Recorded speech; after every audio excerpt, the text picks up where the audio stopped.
Welcome back everyone, welcome to civil services study practice set number 216 पर आ जाइए UP PCS के लिए।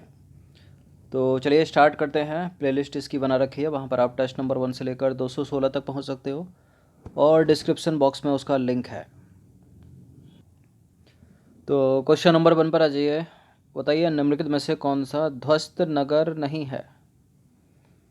कौन सा इसमें ध्वस्त नगर नहीं है?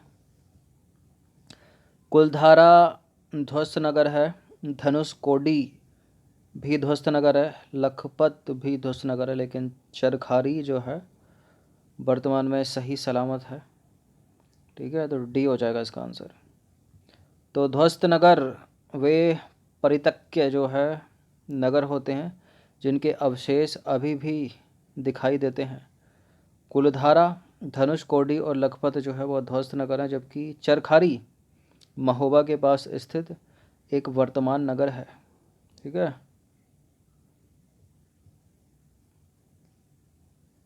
इनमें से कौन, मतलब इनमें से किस राज्य में सबरीमाला स्थित है? बताइए। आंध्र प्रदेश, तमिलनाडु, केरल या कर्नाटक? सबरीमाला केरल में है।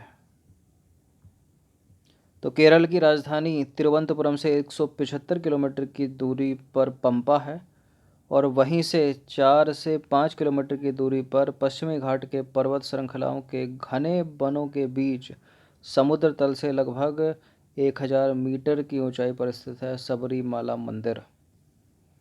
निम्नलिखित कुछ स्थल स्मारक हैं, इन पर विचार करना है क्या ये? चंपानेर पावागढ़ पुरातत्वीय उद्यान, छत्रपति शिवाजी रेलवे स्टेशन मुंबई का, मामल्लपुरम, कोणार्क का सूर्य मंदिर। उपर्युक्त में से कौन से यूनेस्को की विश्व विरासत सूची में शामिल हैं? बताइए। कौन कौन से यूनेस्को की धरोहर है इसमें? देखिए, कोणार्क सूर्य मंदिर तो है, मामल्लपुरम भी है, छत्रपति शिवाजी रेलवे स्टेशन भी है और चंपानेर पावागढ़ पुरातत्व उद्यान भी है। तो सारे के सारे तो हैं ये। इसका आंसर हो जाएगा ऑप्शन नंबर डी 1 2 3 4। तो यूनेस्को की विश्व स्थल सूची में चारों विकल्प में दिए हैं वो सारे के सारे हैं। चंपानेर पावागढ़ पुरातत्व उद्यान जो है गुजरात राज्य के पंचमहल डिस्ट्रिक्ट में स्थित है। इसे विश्व विरासत सूची में 2005 में शामिल किया गया था। विक्टोरिया टर्मिनल जो है मशहूर बिल्डिंग का नाम जो है निर्माण किया गया था 1887 से 88 में, एक ही मात्रा है। इस भवन का नाम जो है 1996 में बदलकर छत्रपति शिवाजी टर्मिनल कर दिया गया। इस ऐतिहासिक रेलवे स्टेशन को विश्व विरासत सूची में 2 जुलाई 2004 को शामिल किया गया। बात करें मामल्लपुरम की, तो पल्लव राजवंश द्वारा निर्मित 7वीं शताब्दी में स्थापित भारत का एक बंदरगाह कस्बा है। इसे यूनेस्को की विश्व धरोहर की सूची में 1984 में शामिल किया गया। कोणार्क देवता का मंदिर विश्व धरोहर की सूची में 1984 में शामिल किया गया। सबसे नया कौन है फिर इसमें? छत्रपति शिवाजी टर्मिनल 2004 में। निम्नलिखित में से कौन एनर्जी भी दे सकता है और खाद भी दे सकता है? बताइए। शक्ति भी दे सकता है और खाद भी दे सकता है। नाभिकीय संयंत्र केवल शक्ति दे सकता है, खाद नहीं। तापीय संयंत्र केवल शक्ति दे सकता है, खाद नहीं। हाइड्रो इलेक्ट्रिक संयंत्र केवल शक्ति दे सकता है लेकिन खाद नहीं। बायोगैस संयंत्र शक्ति और खाद दोनों दे सकता है। तो बायोगैस संयंत्र शक्ति तथा खाद दोनों प्रदान करता है। यह ऊर्जा का एक अक्षीय स्रोत है। यह कृषि अवशिष्ट, गोबर, नगर निगम के कचरे एवं सीवेज आदि से उत्पादित होता है। कुरियर सेवा से प्रतिस्पर्धा करने के लिए जो अपना भारतीय डाक विभाग है उसने द्रुत डाक सेवा मतलब जो स्पीड पोस्ट का प्रारंभ किया था वो कब किया था? बताइए। स्पीड पोस्ट 1988, 1987, 1989 या 1986? 1986 में आया था स्पीड पोस्ट, 1986 में। तो भारतीय डाक द्वारा द्रुत डाक सेवा यानी स्पीड पोस्ट 1 अगस्त 1986 को जो है प्रारंभ किया गया था। नेक्स्ट क्वेश्चन पर आ जाइए। निम्नलिखित में से कौन सा तट कोची बंदरगाह से संबंधित है? मालाबार तट, कोंकण तट, कोरोमंडल तट या उत्तरी सरकार तट? उत्तरी सरकार तो देखिए इस साइड है, ये कोरोमंडल ये हो गया तमिलनाडु वाला, कोंकण ये है और ये है मालाबार केरल का। ऑप्शन नंबर ए हो जाएगा इसका आंसर। तो कोची बंदरगाह यानी केरल मालाबार तट के सहारे एक सुंदर प्राकृतिक बंदरगाह है जिसे वर्ष भर इस्तेमाल किया जा सकता है। क्वेश्चन नंबर 7 पर आ जाइए। निम्नलिखित में से कहाँ सबसे बड़ा पोत प्रांगण है? बताइए। कलकत्ता, कोची, मुंबई, विशाखापत्तनम? सबसे बड़ा पोत प्रांगण इनमें कोची में है, ऑप्शन नंबर बी। तो पोत प्रांगण वह स्थान होता है जहां जहाज़ों का निर्माण एवं मरम्मत कार्य किया जाता है। इस दृष्टि से कोची शिपयार्ड भारत का सबसे बड़ा पोत प्रांगण है। निम्नलिखित कथनों पर विचार करेंगे। दो स्टेटमेंट है यहाँ पर, बताना है कि इनमें से कौन सा करेक्ट होगा। पारादीप जो बंदरगाह है ना, उसका विकास कोलकाता और विशाखापत्तनम बंदरगाह के भार को कम करने के उद्देश्य से उड़ीसा तट के पास किया गया था। पारादीप बंदरगाह से मुख्यतः जापान लौह अयस्क का निर्यात किया जाता है, जापान से। बिल्कुल करेक्ट है दोनों के दोनों स्टेटमेंट, और सी है इसका आंसर। क्वेश्चन नंबर 9 पर आ जाइए। निम्नलिखित में से कौन भारत के प्राकृतिक बंदरगाह, ये पूछ लेता है कभी कभी प्रश्न को, कौन सा प्राकृतिक बंदरगाह, कौन सा कृत्रिम बंदरगाह। तो मुंबई अगर होता तो एक प्राकृतिक बंदरगाह होता, ठीक है, लेकिन चेन्नई एक कृत्रिम बंदरगाह है, कोची एक प्राकृतिक बंदरगाह है, विशाखापत्तनम एक प्राकृतिक बंदरगाह है, तूतीकोरिन कृत्रिम बंदरगाह है। तो यहाँ प्राकृतिक हो गए कोची और विशाखापत्तनम। 2 और 4 कहीं ऑप्शन में दे रखा है क्या? बिल्कुल डी हो जाएगा इसका आंसर। तो विशाखापत्तनम एवं कोची बंदरगाह प्राकृतिक बंदरगाह हैं, जबकि चेन्नई और तूतीकोरिन कृत्रिम बंदरगाह है। क्वेश्चन नंबर 10 है। निम्नलिखित में से किस स्थान पर 3 अर्धचंद्राकार समुद्र तट मिलते हैं? कौन सा स्थान है जहां पर 3 अर्धचंद्राकार समुद्र तट मिलते हैं? मुरमुगांव नहीं है, वालेश्वर नहीं है, कोवलम नहीं है, कन्याकुमारी में।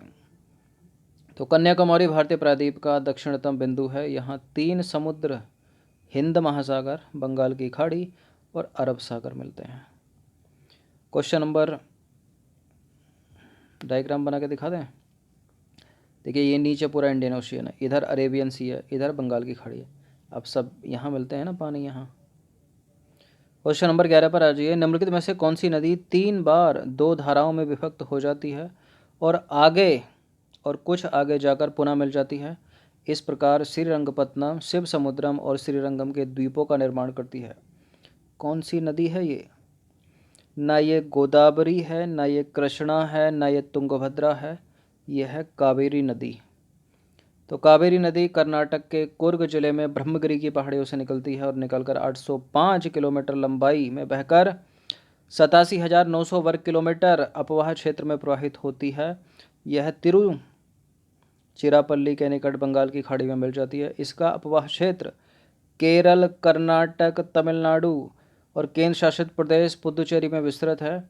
पहाड़ी से नीचे उतरने के पश्चात कावेरी नदी दक्कन पठार में प्रवाहित होती है, जहां यह श्रीरंगपत्तनम, शिव समुद्रम और श्रीरंगम द्वीपों का निर्माण करती है।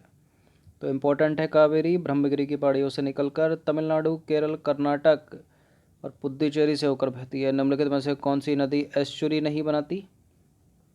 नर्मदा, तापी तो एस्चुरी बनाती है, गोवा की मांडवी एस्चुरी बनाती है, महानदी डेल्टा बनाती है। तो देखिए महानदी जो है वो छत्तीसगढ़ के धमतरी जिले के सिहावा के निकट से निकलती है और 858 किलोमीटर लंबी यह नदी छत्तीसगढ़ एवं उड़ीसा में प्रवाहित होती हुई पारादीप के पास, पारादीप कहाँ पर? उड़ीसा में, बंगाल की खाड़ी में डेल्टा का निर्माण करती है। शेष सभी नदियाँ एस्चुरी का निर्माण करती हैं, जैसे मांडवी, नर्मदा और ताप्ती।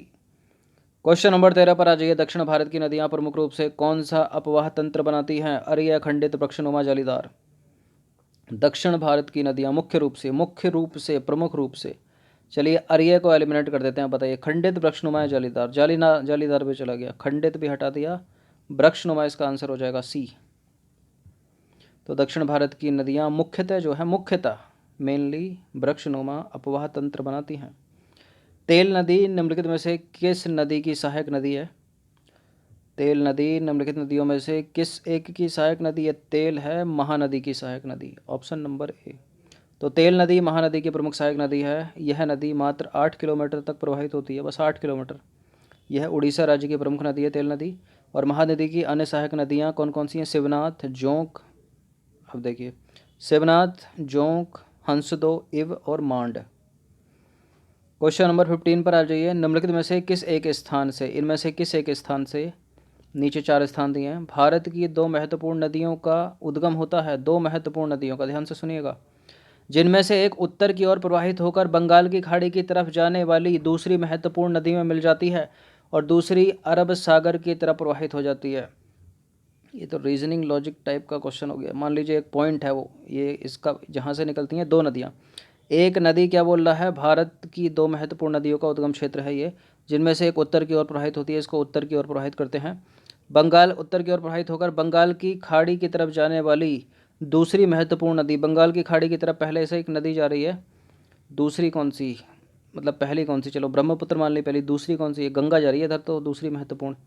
अब इसमें गंगा की ट्रिब्यूटरी बन गई है जाकर, और दूसरी अरब सागर की तरफ प्रवाहित होती है, इधर जा रही है एक, तो ये तो नर्मदा हो गई, ये सोन हो गई, ठीक है। ये कौन सा स्थान हो गया फिर, अमरकंटक हो गया है, तो है क्या ऑप्शन में, बिल्कुल है, ए हो जाएगा इसका आंसर।